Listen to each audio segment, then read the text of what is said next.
What's up, guys? Welcome back to episode 10 of the podcast. In today's episode, we're going to be covering soccer all around Europe from the past weekend, from England to Spain to France to Germany, all of it. First, we're going to start in England, though.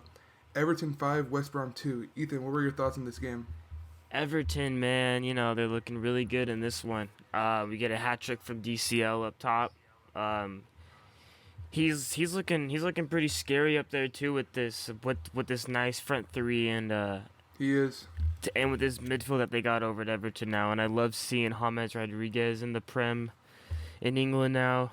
It, it almost looks like it fits, like he's supposed to be here. Yeah. Now he's finally here, and he's doing what we all would have thought he'd do when he did get here. So it's nice to see that. It's nice to see every person in their front three were involved in at least 2 goals, which you love to see as a manager and as a fan. That just shows that your team is really putting in the work and doing it.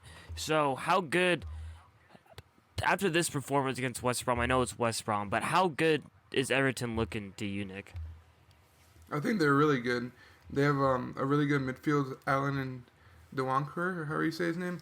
And then James, Andre Gomez, or Charleston, and DCL, they're dominating the game. Absolutely dominating it. James has taken the league by storm. He's creating, he's scoring, he's keeping possession, he's threading balls. He's doing everything that Everton's asking from him and more. And then, like you were saying about Dominic Calvert-Lewin, he's scoring goals, he's being clinical, and I bet Ancelotti is loving it right now. We'll have to see how they perform against better teams to truly judge them, but based off this start, they look amazing. Yeah, excited for the future for them. Yeah. Let's move on to an interesting game, though. Leeds 4, Fulham 3. What were your thoughts on this game? Well, but Leeds looked really sloppy on the ball to begin with, if I'm going to be honest here. And they were ahead 4-1 at one point, and they really just let Fulham get back into this game and make it a game when they probably should have been able to put this one away. But, Leeds still gets the win. Dimitrovic comes back for Fulham and scores 2. Leeds barely to hold them off from a 4-1 and hold it to 4-3. But, Fulham don't look too bad in this game. They show they could be a little... They show that they could be a little, I can't think of the word, but they know how to come back and they know how to rally despite the adversity, and Leeds are looking really good to me. Yeah, for me, Leeds, they're great going forward, but their defense is a big liability for them. They're trying to get center backs in the market from Dinamo Zagreb and from Italy, but it's not working for them. They're not paying the money, but I think they need to pay the money. Because if you want to finish top mid-table, you have to have a clean sheet here and there. But right now, it doesn't look like they'll get one clean sheet the whole season. They leak a lot of goals, and the only thing bailing them out is that they can score goals. But you won't be able to score 4 goals every week. And when they hit a dry spell, I feel like they might hit a big decline, and it might cost them a mid-table finish. Yeah, that's perfect. I couldn't have said that any better. They really need another guy in the back to be a rock for him back there. Yeah, now let's move on to the most depressing game of the weekend for both you and I. Crystal Palace 3, Man United 1. Man United lose at Old Trafford. What are your thoughts on this game? Man, you never really looked in this game at all from the beginning. We get a handball from Lindelof. Maybe shouldn't have been a handball. I don't think it should have been a handball. I don't think he's doing anything. And I don't think it really stopped much, to be honest. And then that VR that caught David De Gea's foot off the line when he saved the penalty kick, which, but that could change the whole momentum of the game, and maybe could have even sparked a comeback for us. Yeah, but a lot of pressure from Zaha, as he looks like he's a pretty threatening player going forward in England. He looked pretty good. And yeah, just a terrible game for Man U. They showed they don't have the quality in the places that they need it, and they're just not ready to be a top 4 team, I think, at this moment. Yeah, first of all, I just want to say VAR is an absolute joke. The Lindelof handball, I can maybe see why they call it. Maybe not. It's like a 50-50. But the De Gea off the line thing is an absolute joke. He is barely off the line, maybe like a foot or two. It's not going to make a big difference in him saving that penalty. That penalty was absolute trash. He was going to save it no matter if he was inside the goal or a foot off of it. It's just natural goalkeeper instinct. They've been trained to jump off the line their whole lives, and now after VAR is implemented, they have to stick on the line. It's just so unnatural for them. and I feel for every goalkeeper in the world because that's so stupid. But then, like performance-wise, I think this result was fair though because Man United they did look slow, lackluster. They didn't look dangerous at all. The only positive for me was Donny van de Beek scoring in his debut, but even then, that one positive, there's so many bad things that happened that Donny van de Beek his debut is getting overshadowed by so many problems defensively. Yeah. And I feel like Man United, they either need to step it up or the board need to spend a lot of money in the last 2-3 weeks of the window for them to finish top four. Yeah, and that's I think that's the only way that they're going to get better and be able to get a high enough position that they want in this league is with a couple more transfers, maybe even three more. But they just need more players. They just need more players to come in and make a difference. Yeah. Now let's move on to Arsenal versus West Ham. Arsenal won this game by a score of 2-1. Nikitia won this game in the 85th minute. What were your thoughts on this game? I didn't think West Ham looked that bad against Arsenal in this one. They didn't. I think it's the lack of quality that West Ham have in players and off of their bench that really showed in this game. But all in all, not a bad game from West Ham. Arsenal just looked the better team because they have the better players. That's what I think it is in the end, and probably better coached. But Arsenal do win this one, and they're still undefeated in the league, and they're playing great with 5 goals for, only one against. They're looking good. Arsenal win this one. Yeah. For me, Arsenal's quality put them over the edge on this one. For the first goal, Aubameyang's cross to Lacazette was absolutely pinpoint. It was a beauty of a ball. Like, no one on West Ham would have the quality to even put a ball in like that. So Yeah. I feel the quality really put Arsenal on top. But West Ham, I feel like they're hard done by. It should have been a draw. They played really well the whole game. But sometimes, like, you get no luck when you play bad. And West Ham has been in a dry spell going back to last season. And I feel like this game was an example of them getting no luck due to their prior performances. Yeah, but just didn't have any puck luck like they say in hockey. Yeah. But now let's move on to one of the most high-scoring games of the weekend. Southampton 2, Tottenham Spurs 5. What were your thoughts on this game? Kane and Son are an insane partnership. Like, Yeah. they just know what the other person's gonna do before the other person even does it. Like, it just seems like they're on the same fucking wavelength right now. They know what each other, how, like, they know where the other one likes the ball, and they know how he likes it. Like, it's kind of insane. It's a mental how well they're playing together. I think they're one of the best, if not the best striker and winger combination in the league right now. But do you think they're the best combo in the Prem? I think for sure they're up there. I don't know if I can put them number one. Maybe they're tied for number one with some others. For example, Man City, they have a lot of combos. Aguero, Sterling, Aguero, Mahrez, Gabriel Jesus, Mahrez, Gabriel Jesus, Bernardo Silva, and then Aubameyang, Lacazette, and then Timo Werner, Pulisic. They're all up there with them. But I think on current form, Son and Kane are the best. Mm-hmm. And also, I feel like Son and Kane, they have the best chemistry. They, like you were saying, they know where each other are gonna be. They have a really good link up, and they help each other score a lot of goals. Where the other combos might rely on their team helping them as well. So I feel like it wouldn't be crazy to put them number one, but they're not number one by a mile, if you know what I mean. Yeah. And with how well this front three has been playing, imagine bringing in Bell for Mora. How much of a difference do you think that would make if he was in there for Lucas? Oh, that's a huge difference because Gareth Bale, like, no matter if he's like not playing like he hasn't been for Real Madrid, he's still a world-class player, one of the best in the world. It might not show right now because he's been sitting on the bench in Real, but that's not due to like his performances. That's due to like personal beef with him and Zidane. He's amazing. He's powerful. He's strong. He's fast. He has a monster of a left foot, and he has something that Son and Kane don't have. He has the ability to carry his team on the ball by himself. He can go past players. He can score wonderful goals all by himself. He doesn't need help that other players might need. And I feel like he'll add a different dimension to this front three where you have to watch his individual brilliance at the same time you have to watch Son and Kane's link-up play. And I feel like if Jose Mourinho allows them to keep attacking, they'll be bagging a lot of goals this season. Yeah, no, Bell's easily one of my favorite players of all time. I fell in love with him at a young age. It's a really nice player to watch a couple years back. Yeah. He's a monster. It's just sad to see him waste so much time at Real Madrid, but hopefully now he goes back to his old best. But now let's move on to another interesting game. This one caught me by surprise when I saw the scoreline. Brighton 3, Newcastle nil. What were your thoughts on this game? Yeah, no, this was kind of a crazy one. The really nice, well put together game by Brighton here. Wasn't really expecting them to be as dominant as they were in this one. You know, they they were fairly dominant over Newcastle in this one, but no shots on target for Newcastle. You know, to when you're able to force that, no shots on target, you know, you're usually going to win the game, and you're gonna ride off of that help from your defense that you're getting.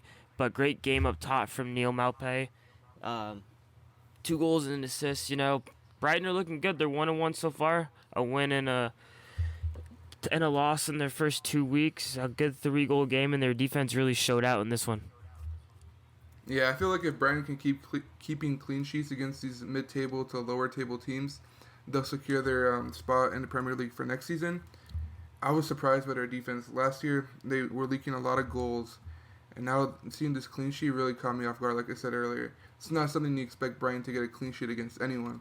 And Newcastle, they had a really good first week. They looked really strong, and just to be shut out by Brighton, it really caught my eye, and now I'm kind of gaining some hope that Brighton might stay up for yet another season.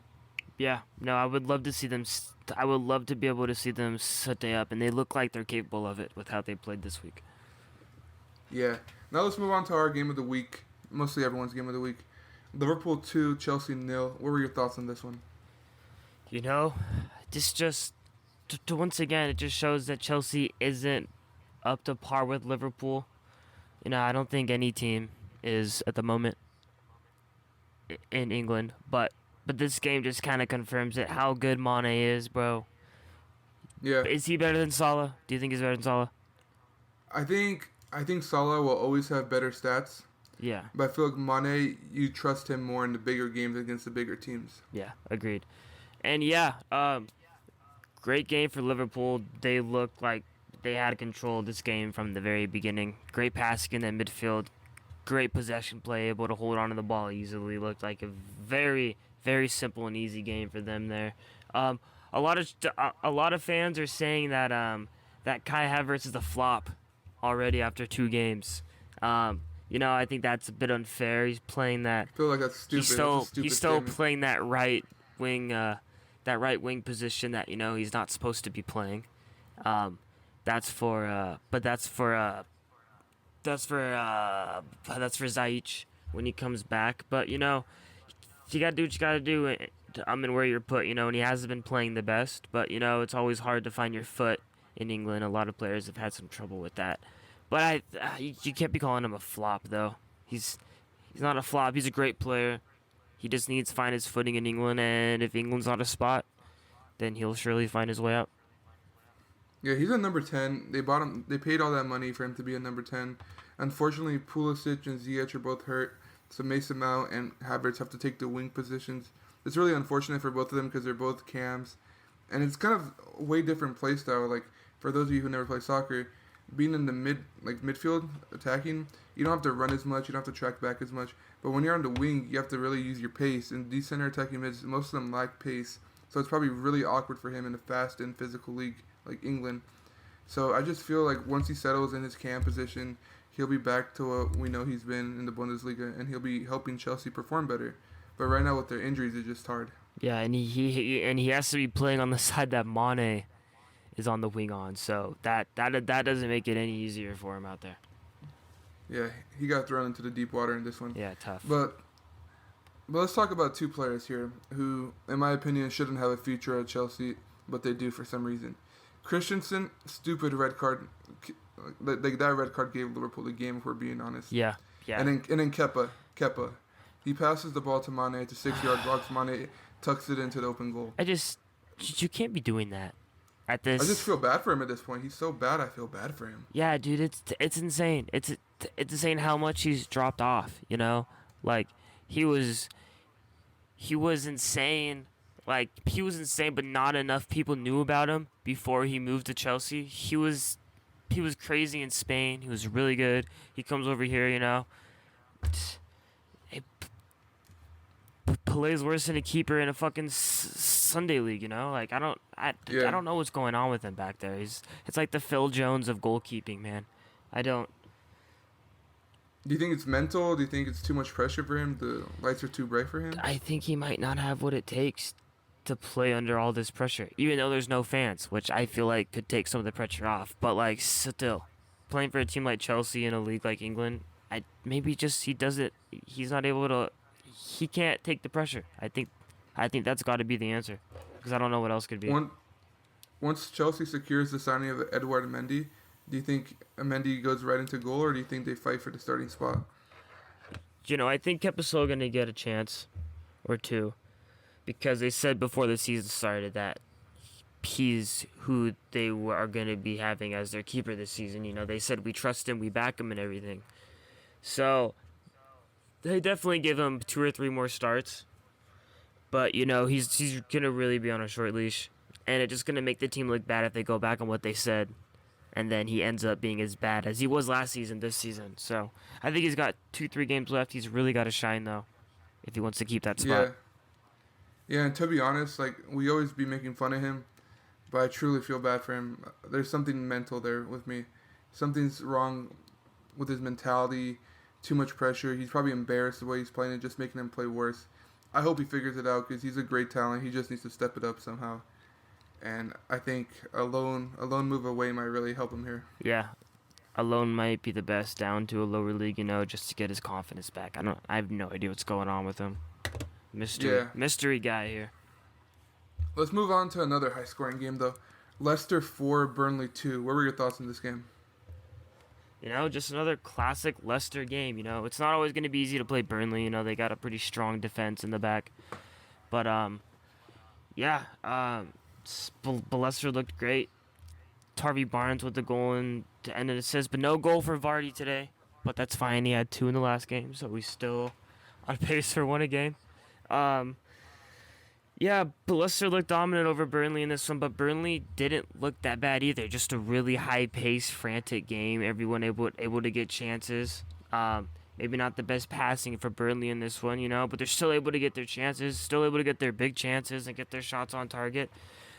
This game is crazy, but once again, I think it's the quality in this one again that really shines through for the victor. You know, if Burnley has the team that Leicester has, I think they put away some more of those chances. They put a couple more of those shots off target on target, and they find a way in to maybe get a decent rebound for another look. But I just think Leicester having this higher quality than Burnley, once again, I think that's what puts them over in this game. I feel like for Burnley, their play style, their like coaching mentality, it's not built for high-scoring games like this. Burnley, they need to grind the game out, maybe win 1-0, 2-1, 2-0. But once they start letting other teams score 4 goals, they don't have the quality, like you said, to match those 4 goals. And I just feel like Burnley lost this game as soon as they let Leicester run rampant against them. Harvey Barnes, he's a really good player. This season for Leicester, I feel like he's one of their key players, especially against the bigger teams. Last season, he struggled mightily against the bigger teams. Yeah. So if he steps it up against the top 6, I feel like they could be slated for a European finish again. But I feel like their depth and Harvey Barnes, they need to all help Vardy score goals. And like you said, 7 goals, that's against lower teams, but we'll see if Leicester can keep it up against the bigger teams, and then I'll give you like a better answer on where I think they'll finish in a couple weeks. Yeah, no, I've been liking how they're playing, and I just need to see them play some tougher teams so I can get a better look at what they actually are, you know. Yeah. Now let's move on to another interesting result, another result that caught my eye. Aston Villa 1, Sheffield United 0. What were your thoughts on this one? Aston Villa absolutely dominated Sheffield in this one. Sheffield might have missed a pen from Lidstrom in this one, but this game should have easily been 3-4-0, even with the missed penalty, man. But Akanza gets the winner in the in the 63rd minute here for Aston Villa. You know, there was really no chance of Sheffield getting into this one at all.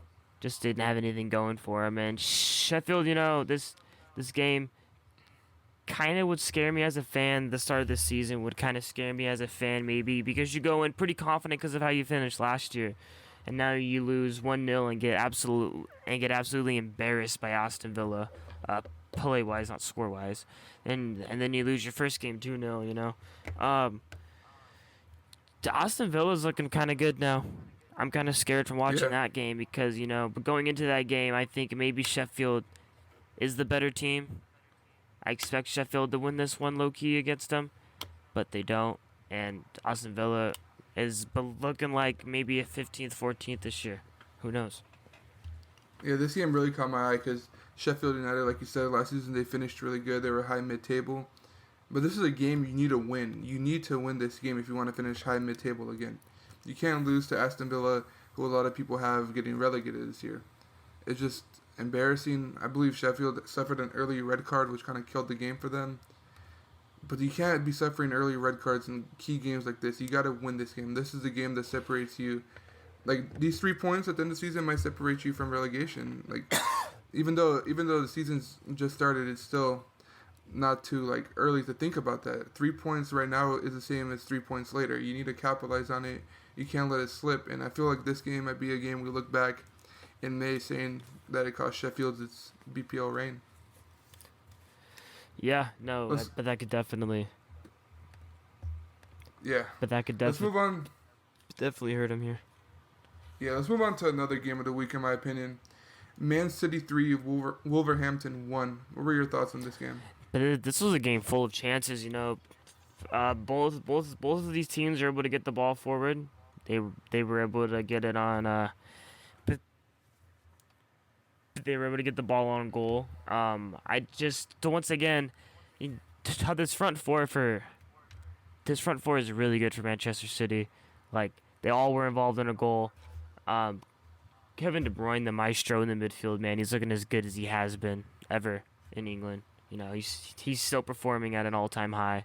Yeah, this front four of City looks really scary, look really good. But once again, I just think their quality is better than Wolves. But I still look at Wolves as a very solid team. They're really good up front. Their midfield is solid and wide, and Adama Traore needs to be playing more attacking. I don't want him as a right wing back. I want him playing more as a right wing attacker, up and down the wings. I don't need him as a wing back though. He's not that kind of a player. But yeah, just the quality from Manchester City was amazing. Back and forth game. They're looking really good. Yeah, like you were saying about De Bruyne, he's the best player in the league in my opinion. He creates, he goes back, he does everything for Man City. He puts his backpack on and carries them. He sets up so much chances for them. It honestly could have been more with some of the through balls he was threading there. Sterling had a chance. I think Gabriel Jesus had a chance. And they just weren't that clinical on the day, but they still got enough to get past Wolves. And they have the luxury of bringing on Bernardo Silva, Mahrez, Fernan Torres.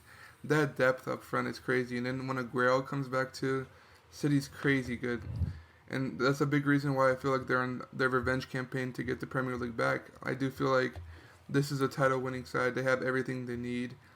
They had a pretty good defensive game without their best center back, Laporte. And I feel like once he comes back and slots into the team, it'll be even better. And I just feel like them and Liverpool are going to come down to the wire, but I feel like Man City will edge them at the end of the season. Yeah, but this game's kind of maybe getting me on the hype train a little bit more for Man City, but we'll have to see some more games for them if that can change my idea on them winning the Prem. Yeah, I'm super excited to see Man City and Liverpool play. For me, that's going to be the game of the season this season for sure. But now let's move on to Spain. There's a really interesting result in Spain. Real Madrid opened up their campaign of a 0-0 draw to Sociedad. What were your thoughts on this game? That is kind of crazy for Real Madrid. I mean, I don't think they're going into the season as confident, but they should be.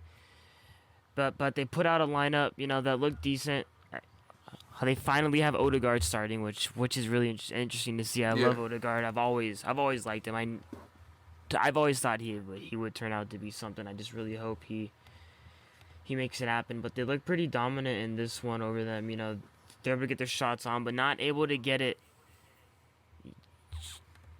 just not able to get it into the goal as his goalkeeper makes 4 saves for Sociedad to keep this one as a stalemate.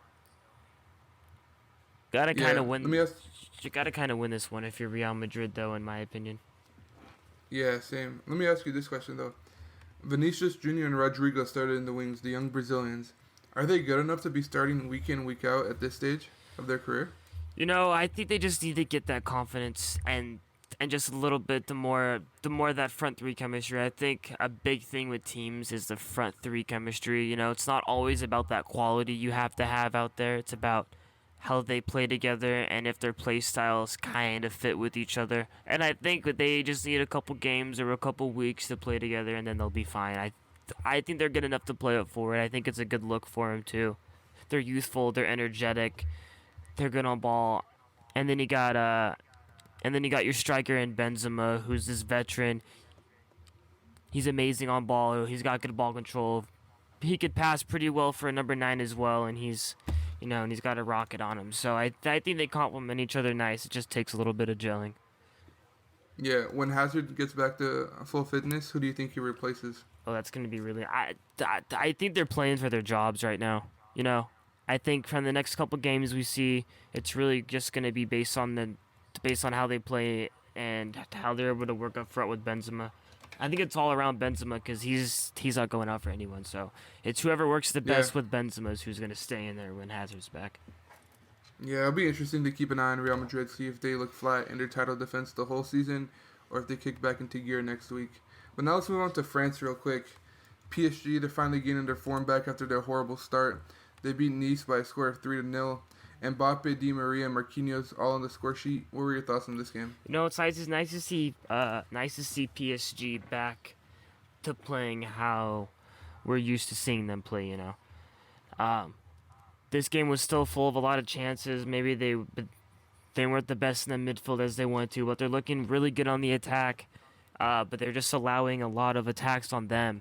But I feel like their defense is good enough to hold it off.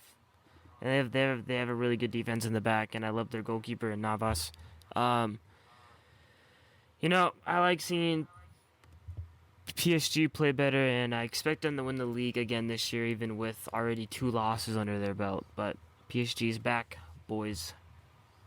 Yeah, and talking about being back, Marquinhos is back at center back. Do you think this is a good fit, or do you like him more at that CDM position he was playing the last couple seasons? I do like him at the CDM position, but he showed us he can play in that back four, and he becomes a really good attacking four as Verratti can kind of stay back a little bit, as he can do. He's a big service guy, but I like him in the back because he's pretty agile. He's pretty good on ball. He knows how to pass, and that's what he brings to being a center back, And I like him in the back Yeah. for him. Yeah, I feel like right now it's really crucial for them to play him at center back because Carrere and Kimpembe, they haven't been doing too well. So bringing his veteran leadership back there, I feel like it's really crucial for them to get back into the number 1 position. And once they build up a lead, I feel like they can experiment more. But for now, I feel like he needs to carry them back there. Yeah, and he did a great job in this one. Yeah. Let's go to Italy now. There's 2 games I want to talk about in Italy. The first one, Juventus 3, Sampdoria 0. Pirlo wins on his debut. Kulusevski scores in his debut. Bonucci and Ronaldo also join him on the score sheet. What were your thoughts on this game? This Juve team looked really good. They dominated Sampdoria. They had a lot of chances.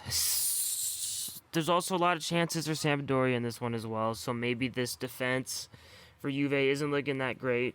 But their attack's looking amazing.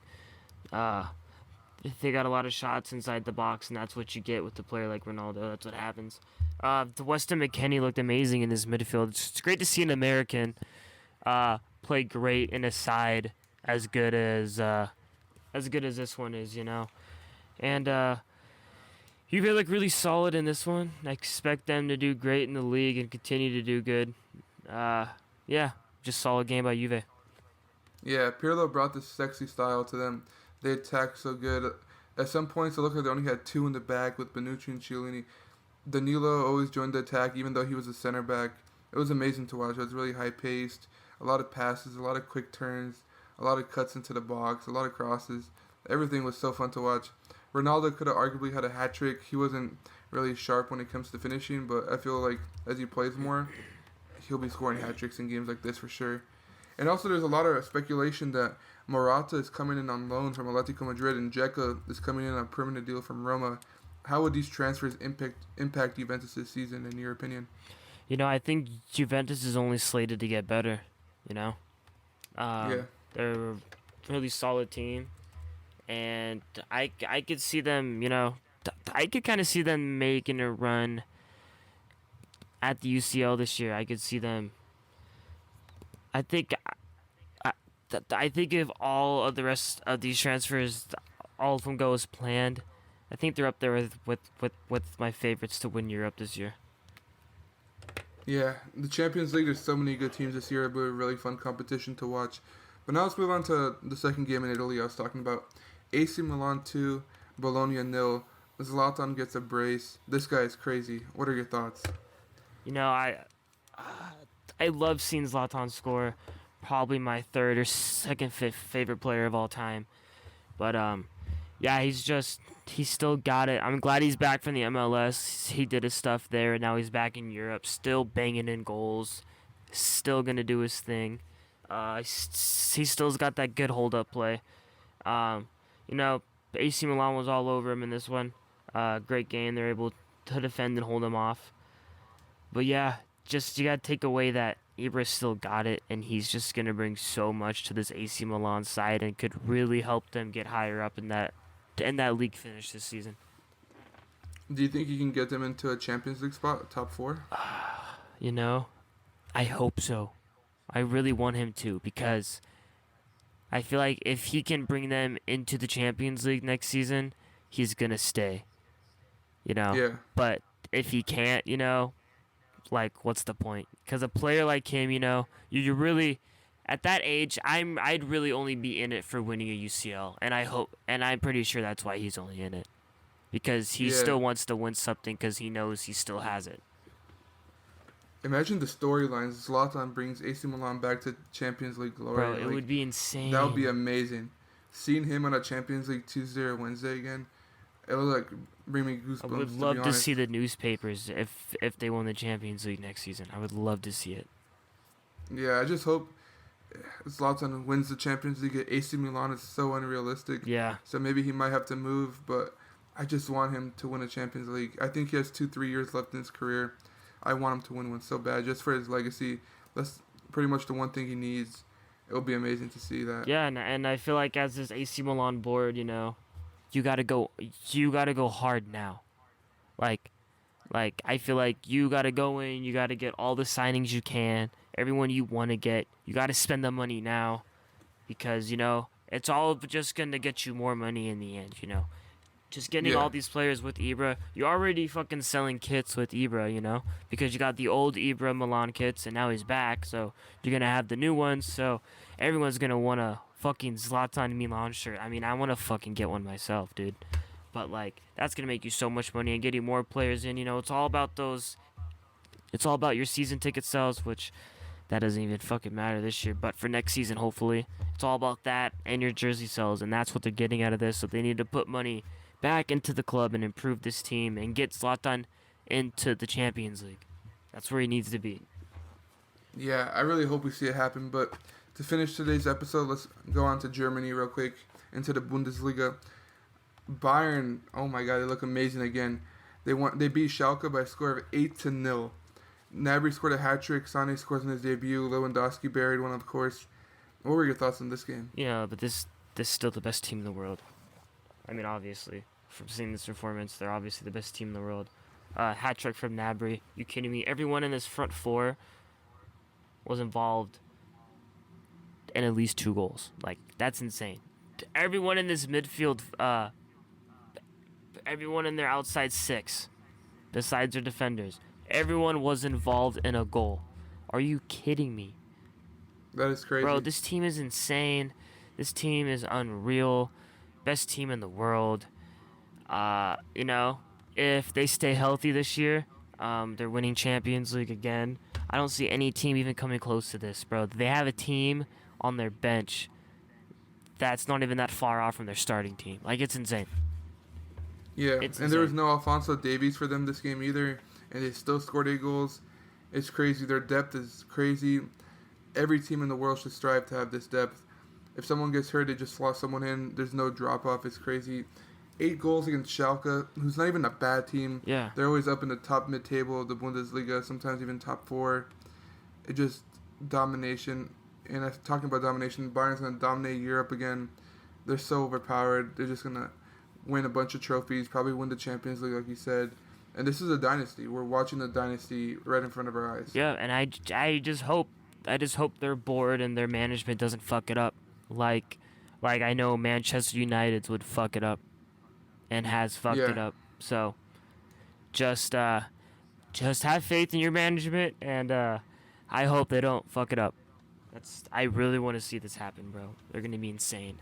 They have all the yeah, pieces laid out. they really did. They lost some key players like Thiago and Philip Coutinho, but they still have so much depth that's not going to make that big of a difference. And I wouldn't be surprised if they go into the transfer market Oh yeah, and buy no. someone for that bench. Oh yeah. If they add a couple more pieces, they're set for 2-3 more seasons. Yeah. But that's all we have for you guys today. Stay tuned for more episodes. We're going to be discussing games like this every week. And then some transfers. The transfer window is coming up. The transfer deadline day is coming up, actually. So that's going to be interesting to keep an eye on. And we're going to keep you guys updated on all that.